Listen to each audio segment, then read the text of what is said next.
Hello, my YouTube family. I hope you guys are doing well. And those who are new to my channel, welcome to my channel.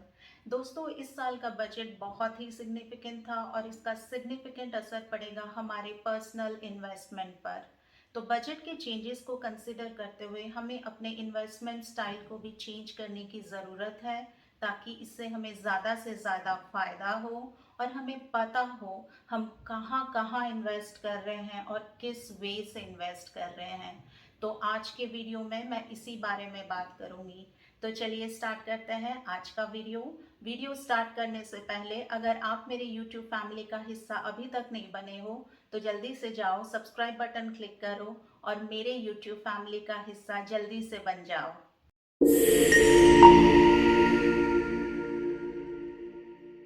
तो दोस्तों, जैसा कि मैंने video के शुरुआत में कहा कि बजट के चेंजेस को कंसिडर करते हुए हमें अपने इन्वेस्टमेंट स्टाइल को चेंज करने की ज़रूरत है, ताकि हम ज़्यादा से ज़्यादा फ़ायदा कर सकें।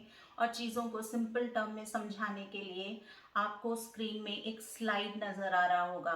क्या है ये स्लाइड?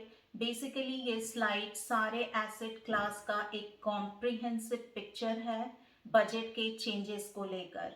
तो आप इस स्लाइड में देख सकते हैं कि बजट से पहले टैक्सेशन रेट क्या थी और बजट के बाद रिवाइज टैक्सेशन रेट क्या है। और इस स्लाइड में आपको ये भी नजर आ रहा होगा कि taxation rate short term capital gain STCG के लिए अलग है और long term capital gain LTCG के लिए अलग है। और क्या है ये short term capital gain and long term capital gain?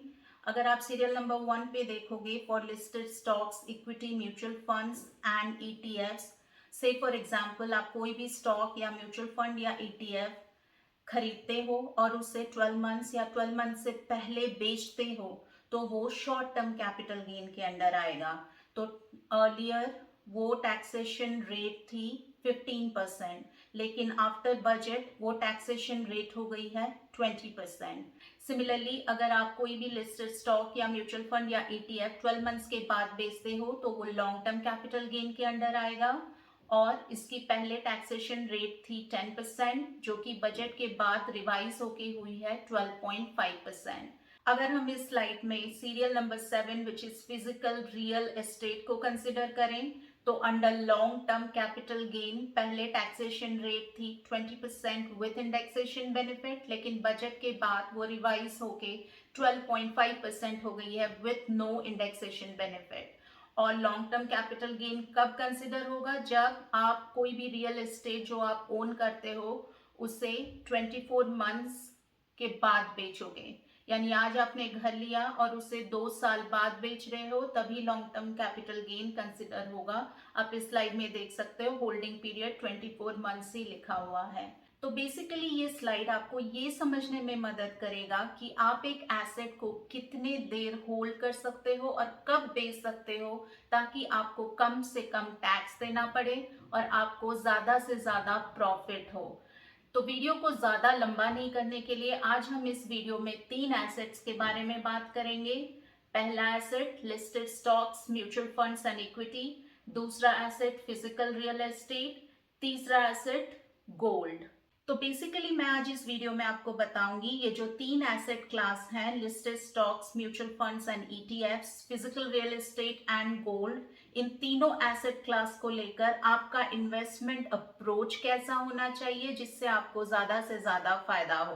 तो शुरुआत करते हैं stocks, equity and mutual fund से। जैसा कि आपने स्लाइड में देखा होगा कि शॉर्ट टर्म कैपिटल गेन बढ़ के 15% से 20% हो गई है। तो अगर आप स्टॉक, इक्विटी या म्यूचुअल फंड में इन्वेस्ट करना चाहते हो, then the need of the hour is do not be a short term investor. Short term trading का कुछ भी अभी मतलब नहीं रह गया है आफ्टर बजट, क्योंकि अगर आप शॉर्ट टर्म इन्वेस्टिंग करते हो तो आपको टैक्सेशन में बहुत पैसा देना पड़ेगा और इसमें आपका ही लॉस है। तो अगर स्टॉक्स, इक्विटी और म्यूचुअल फंड्स में इन्वेस्ट करना है तो be a long term investor. Long term invest करके over a period of time आप एक बहुत अच्छा प्रॉफिट कमा सकते हो, जिससे आपको मुनाफा ज्यादा होगा। और यहाँ पे मैं सिप के बारे में बात करना चाहूंगी, क्योंकि SIP is the best option, that's the need of the hour again. क्योंकि सिप में हर महीने आप एक अमाउंट डिपॉजिट करोगे और वो कंपाउंडिंग इफेक्ट के पावर से over a period of time आपका एक बहुत अच्छा कॉर्पस अमाउंट भी बन जाएगा। अभी हम बात करेंगे रियल एस्टेट के बारे में। Considering the changes in budget, what should be your investment style in real estate so that you can have maximum profit. जैसा कि आपने स्लाइड में देखा होगा, फिजिकल रियल एस्टेट को लेकर पहले टैक्सेशन हुआ करती थी 20% विथ इंडेक्सेशन बेनिफिट, लेकिन आफ्टर बजट वो रिवाइज होके 12.5% हो गई है विथ नो इंडेक्सेशन बेनिफिट। पहले मैं आपको सिंपल टर्म्स में समझाऊंगी इंडेक्सेशन बेनिफिट होती क्या है। से फॉर एग्जांपल आपने एक प्रॉपर्टी खरीदा और उसे 5 साल बाद बेच दिया। तो जब आपने प्रॉपर्टी खरीदा वो हो गई आपकी परचेज प्राइस, जब आपने बेचा वो हो गई आपकी सेलिंग प्राइस। लेकिन उन 5 सालों में जो इन्फ्लेशन था वो कंसीडर होता है अगर आपको इंडेक्सेशन बेनिफिट मिलता है तो।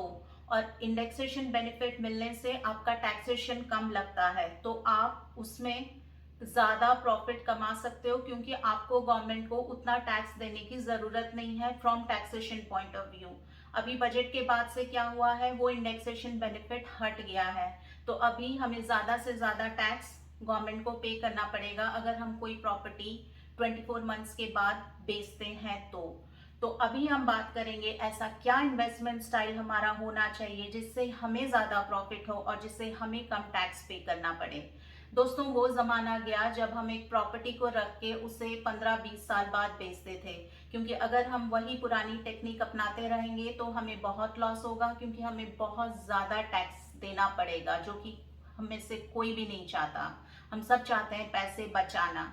तो हम क्या कर सकते हैं, because in budget long term investing in real estate is not being encouraged. So what is being encouraged? Short term trading in real estate is being encouraged.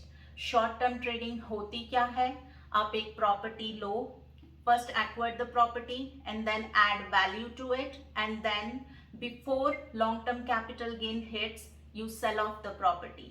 तो उससे होगा क्या, टैक्सेशन जो कि पहले 20% थी अब वो कम होके 12.5% हो गई है, आपको वो बेनिफिट मिलेगा, आपको कम टैक्स पे करना पड़ेगा। So now right now the demand is go for tradable properties. And what is tradable property, I will make you understand. Tradable property वो होती है जो आप एक प्रॉपर्टी लेते हो, उसमें वैल्यू ऐड करते हो और फिर long term capital gain hit होने से पहले उसे बेच देते हो प्रॉफिटेबल प्राइस में। I will give you example. से फॉर एग्जाम्पल आपने बिल्डर से एक फ्लैट लिया और वो अंडर कंस्ट्रक्शन फ्लैट था, तो 1.5 ईयर्स में जब बिल्डर ने प्रोजेक्ट को कंप्लीट कर दिया, आपने तभी अपने फ्लैट को बेच दिया। तो उसमें आपने कैसे वैल्यू ऐड किया, वो प्रोजेक्ट अनकम्प्लीटेड से कंप्लीटेड स्टेट में आ गया, तो वही वैल्यू ऐड हो गया। तो जब आप बेचोगे 1 to 1.5 ईयर्स में, आप उसको बहुत अच्छे प्राइस में बेचोगे और आपको टैक्सेशन भी कम पड़ेगा। From 20% now you have to pay 12.5% tax. तो इससे आपके पैसे बचेंगे from taxation point of view, आपको अच्छा प्रॉफिट भी मिलेगा क्योंकि आपने उस प्रॉपर्टी में, उस फ्लैट में वैल्यू ऐड करा। अनकम्प्लीटेड स्टेज से वो कंप्लीटेड स्टेज में आ गया। So because of that value addition, you are going to get more money when you will sell the property and you have to pay less tax. Second example, say for example आपने कोई run down property ली, कोई property ऐसे मतलब उसकी condition इतनी अच्छी नहीं थी और आपने उसे खरीद ली, आपने उसे अच्छे से रिनोवेट किया और फिर before long term capital gain hits आपने उसे बेच दिया। इससे आप प्रॉफिट भी कमाओगे और आपको कम टैक्सेशन भी पड़ेगा, which is 12.5%. You don't have to pay 20% tax. Third example, we can consider Airbnb as well. आपने कोई प्रॉपर्टी ली, उसमें सारा फैसिलिटीज डाल दिया और फिर उसे एयरबीएनबी को दे दिया, और या फिर एयरबीएनबी की फैसिलिटी लाकर आपने उस प्रॉपर्टी को बेच दिया, उससे भी आपको अच्छा खासा मुनाफा होगा। So these are just examples how you can make money in real estate. क्योंकि जैसा कि मैंने कहा, हम पुराने टेक्निक को और नहीं अपना सकते। गया वो जमाना जब रियल एस्टेट में हम लॉन्ग टर्म इन्वेस्टमेंट किया करते थे, अभी शॉर्ट टर्म ट्रेडिंग का जमाना आ गया है। अगर हम बजट को कंसिडर करें, तो बजट के चेंजेस को कंसिडर करें, तो हमें अपना इन्वेस्टमेंट स्टाइल भी बदलना पड़ेगा।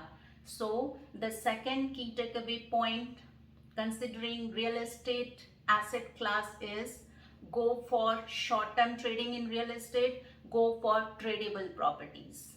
The third asset class that we are going to talk about now is gold. In India, you can buy gold in two formats. One is physical format and one is sovereign gold bond.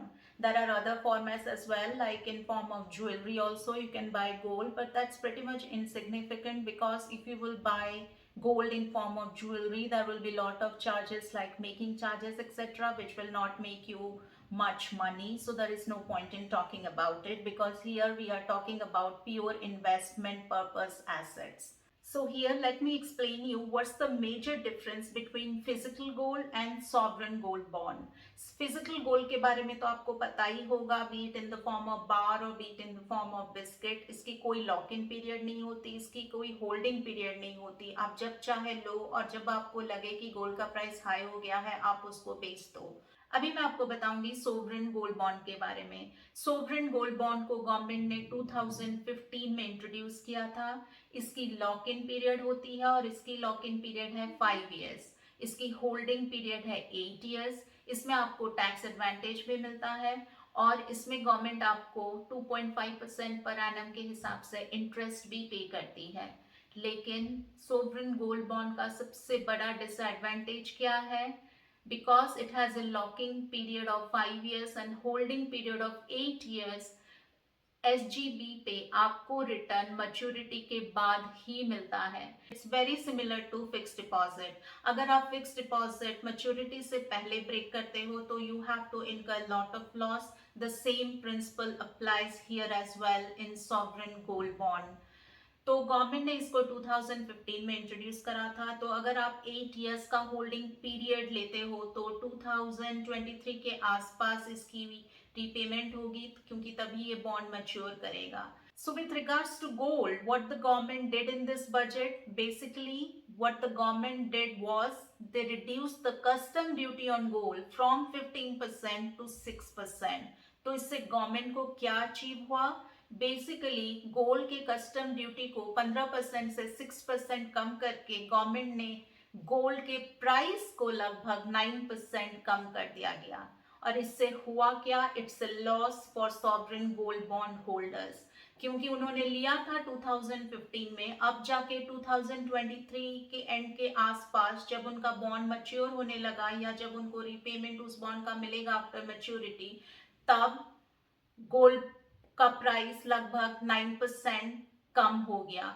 Because sovereign gold bond prices are controlled by government and with this budget they have artificially kept the gold price low by reducing the custom duty on gold from 15% to 6%.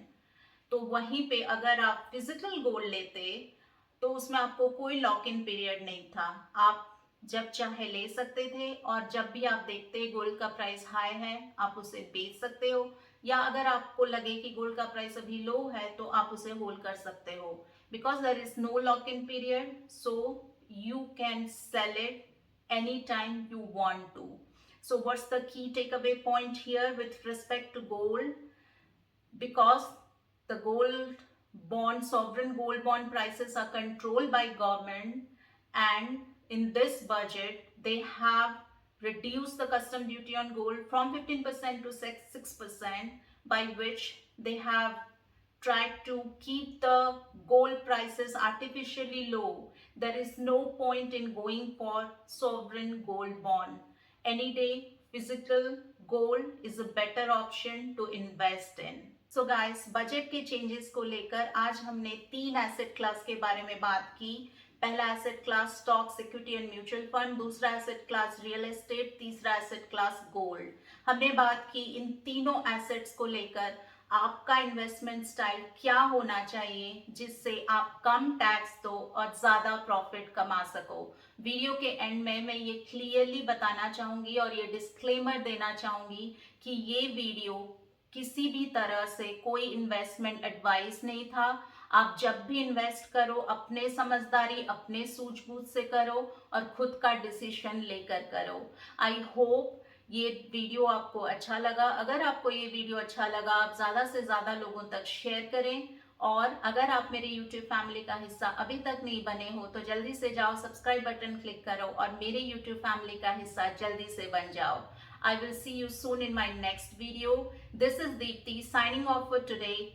Till then, you guys take care, stay happy, stay healthy, smile more. Bye bye.